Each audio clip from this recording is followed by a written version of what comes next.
So this is something new. I hope my phone does not fall because there's a lot going on. This is where I'm at. I am going to be writing a book about how I have been able to come out of this still ongoing divorce with my abusive, narcissistic, soon-to-be ex-husband, and still have God with me. Which is a difficult thing to write, because if anybody is familiar with abuse and Christian belief, most people do not walk away with that kind of relationship. So, yeah, I'm guessing this is going to be like my introductory video, so I should probably cue the intro.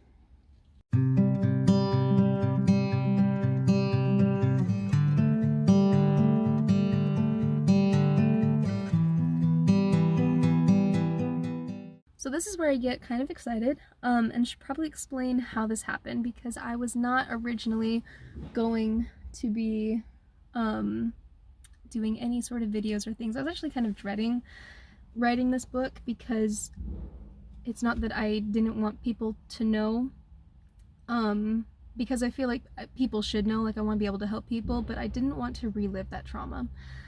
Then I, for 2 days, thought about an ex-boyfriend, not really a boyfriend, an ex-friend that I wanted to be my boyfriend, wanted to marry, just wanted there to be more than there actually was, and was like, why am I thinking of this? This is ridiculous, you know, this is stupid. Well, then I woke up this morning and I dreamt about Mr. Respectable, and I was like, this sucks, so I'm gonna work out. So I exercised, and then I took a shower, and as I was taking a shower, I was thinking about this book, and about how I wanted to write it, and I came up with an opening. And the dreaming and everything, that's important, because I came up with the opening, decided I needed to start writing it down, because when I get a good idea, I also forget these ideas really fast, and so I was like, you know what, we're writing it down.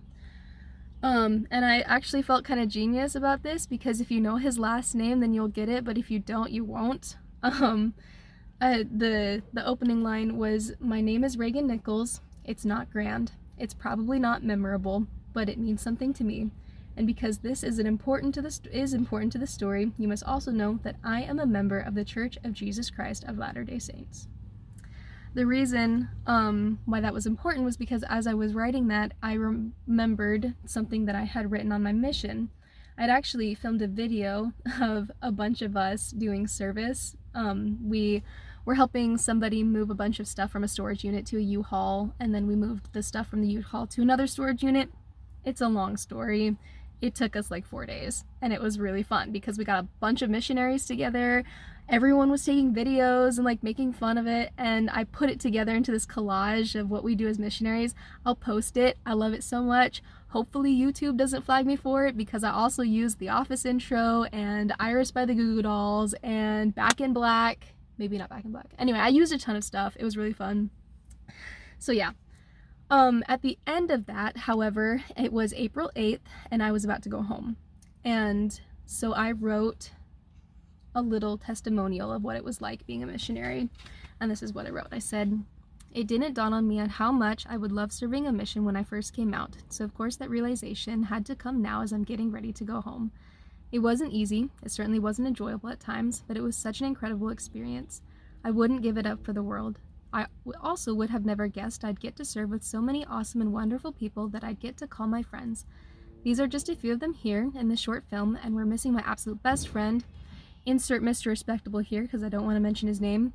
But this video cannot possibly begin to describe my love and appreciation for them and the memories they've helped me make. Along with learning how to help others take care of themselves spiritually and physically, I found over the course of my mission that I really enjoy making videos. Short, fun, and something that could help everyone survive the sometimes harsh expectations that come with serving a mission. I thank Heavenly Father for peanut butter. I don't particularly like peanut butter, and so it became one of those things that meant I'm grateful for the difficult things in my life and the lessons I've been able to learn from them. Life wouldn't be living if it wasn't hard. And I'm thankful for everything else God has given me. I thank Him for the truthfulness of His gospel. If the church wasn't true, I'd have left it years ago. Thank goodness for temples. I know this church is absolutely true. I know the Book of Mormon is the best book we can use in order to strengthen our relationship with God. I am so thankful for my Savior and the blessings of his infinite atonement. I'm grateful for the joy and peace that I've been able to experience through all the ups and downs of the roller coaster we call life because of him. 2 Nephi 5:27 says, "And it came to pass that we lived after the manner of happiness." It's a dark and empty world out there. I know from experience, but the light of Christ conquers all. I know that Joseph Smith was called by God to begin the sacred work of gathering scattered Israel, and I am so thankful that we get to take part in such a glorious cause. So then I went back and I wrote this passage, if I can find it.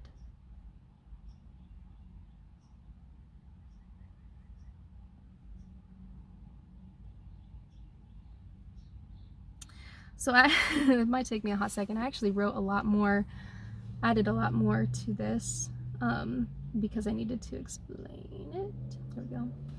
Said, I also can't imagine ever finishing this book, let alone publishing it. Even though I have the majority of the details already written out in a document for my church leadership, it's not the kind of book I've ever wanted to write. Thinking about it now, though, it's probably the first book I was actually meant to write. I've known for a long time that the Lord wanted me to write down my experience and testimony so that my family would know me when I pass on to the next life. Currently, I have 55 journals. 54. 53. Only 2 of them are really worth reading, though, in my opinion. The one that started when the divorce began, and then this book. They say the road to hell is paved with good intentions. I believe it. I lived it. I don't think my ex-husband ever intended to hurt me.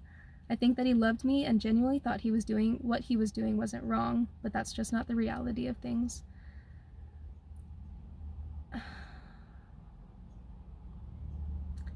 So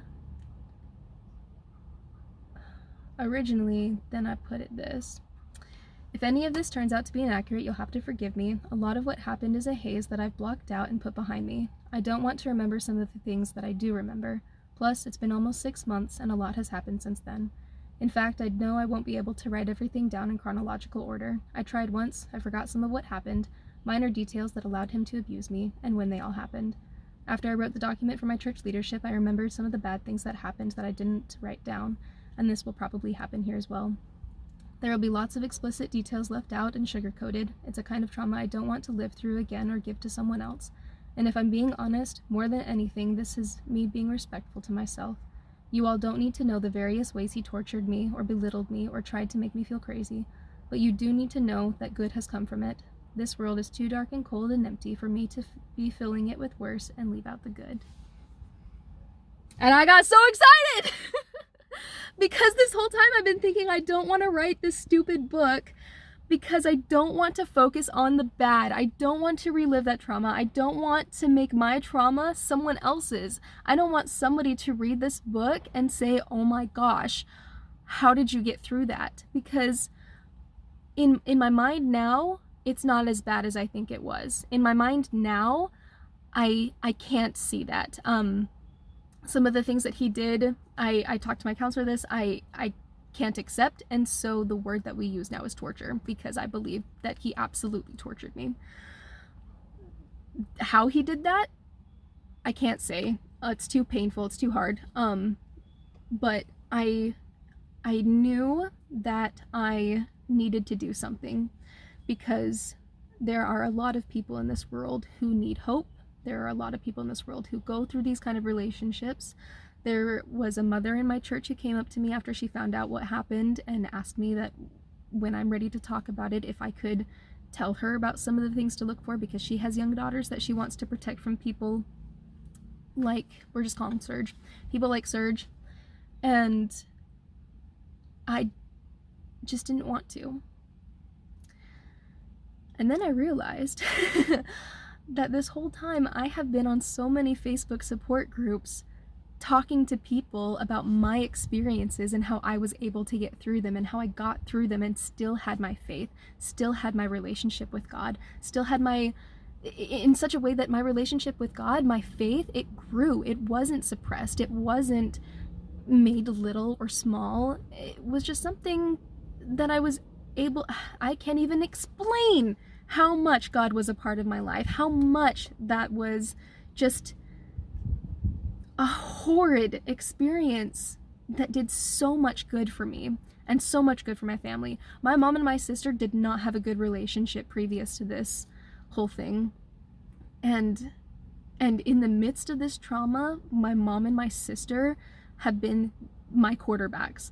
My sister is all for women's strength and support and feminism and things like that, and I am not that radical, but she saved me. My mom is the same way, and she saved me. My dad is brave and courageous, and he saved me. Like, literally, the Lord has blessed me with so much good, and I can't just let my story be one of those that gets tossed around because it's not good. Like, I have a very unique story that needs to be shared, because most people, when they leave situations like this, especially just coming from my church's standpoint, they don't have a good relationship with God. They don't believe in God. They ask, why did this happen to me? Why did you let this happen to me? Why did you let me marry that person knowing that they were going to make these decisions? And it's sad to me, and I can understand it. So this book in no way is to say you're wrong, you need to believe in God, he's there, whatever, because there are some horribly traumatic things that can happen that have not happened to me, that I'm very thankful that my ex-husband did not have, whatever it's called, did not have the time to do that to me, because I left early. And so this book really is just something that I feel like I need to write, because I want people to know that there is light at the end of the tunnel, that even if you're in a dark place now, it's going to be okay. So yeah. So far I have the dream, good morning, how it began, and 2 weeks of dating. And I had to stop at 2 weeks of dating because then it got really hard and I just didn't want to do it anymore. So I'm copy and pasting from the document. I'm taking my ex-husband's name out. I'm calling him Serge now, because if you put his initials together in capital letters, it kind of looks like Serge. Like, if you were to say it, it would say Serge, which kind of makes me feel better. And what else am I doing? That's pretty much it. I need to do some schoolwork today, so that's exactly what I'm gonna do. I think I spent like 5 hours writing now. But yeah, that's what I'm up to. And I hope that I can get this published before the end of the year. I'd like to have it published before my birthday, just as kind of like a happy divorce day, because our final court date is May 27th, and if he sends in the waiver, because we don't have any assets or debt that's shared, he fled the state. It's like there is literally nothing keeping us together except his desire to not move forward with the divorce, even though he signed the divorce papers. Like, okay? So if he signs the waiver, then the divorce can be finalized quicker and the sealing can be canceled quicker, which would be nice. But in case it isn't, there's May 27th, and by July, I will be a free woman once again! Huzzah! And it would be really awesome if I could have my book published and then become a bestseller, because there's a show that I really like. It's a Pride and Prejudice remake that was aired in 2003 that follows a Utah student. Her name is Elizabeth Bennet. And of course, Elizabeth falls in love with Darcy, and I always thought that I was gonna be Elizabeth Bennet. I was fine, my Mr. Darcy, and end up happily ever after. And it turns out I'm her friend Lydia, who runs off with Jack Wickham to elope, and then he's like gonna take all her money, and then she gets rescued and ends up writing a best-selling book about her whole experience. Which is exactly what I'm doing. So, wish me luck.